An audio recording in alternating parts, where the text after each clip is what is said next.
ఒకప్పుడు ఒక పచ్చటి అడవిలో చిన్ని గజ అనే చిలిపి ఏనుగు ఉండేదట. గజాకి అడవి అంటే ప్రేమ, తిరగడం అంటే పిచ్చి.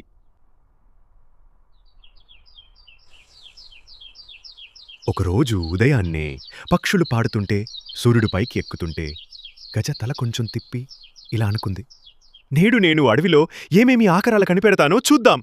మొదటగా అది తన ఫేవరెట్ మట్టి కొలను దగ్గరకు వెళ్ళింది. చూడు చూడు ఈ కొలం గుండ్రంగా గోళాకారంలో ఉంది. తన తొండంతో గీత గీస్తూ నీటిలో చప్పుడు చేస్తూ గజ హ్యాపీగా ఆడింది. తర్వాత ఓ పొడవాటి చెట్టు దగ్గరకు వెళ్ళింది గజ. ఆకులు గాలిలో ఊగుతుంటే ఒక్క ఆకు మెల్లగా కింద పడింది. వావ్! ఈ ఆకు హృదయంలా ఉందే.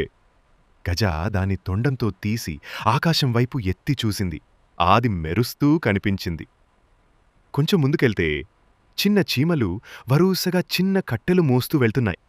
పో, ఇవి దీర్ఘచతురస్రంగా నడుస్తున్నాయే. అది అవి ఎలా పనిచేస్తున్నాయో ఆశ్చర్యంతో చూస్తూ నిలిచిపోయింది. సూర్యుడు అస్తమిస్తున్నాడు. ఆకాశం ఆరెంజ్ రంగులో మెరిసిపోతుంది. గజ మెల్లగా తిరిగి ఇంటికి నడుచుకుంటూ ఇలా అనుకుంది, అడవి నిజంగా అద్భుతాలతో నిండిపోయింది. గజగడ్డి మీద కూర్చుని నిద్రలోకి జారిపోయింది.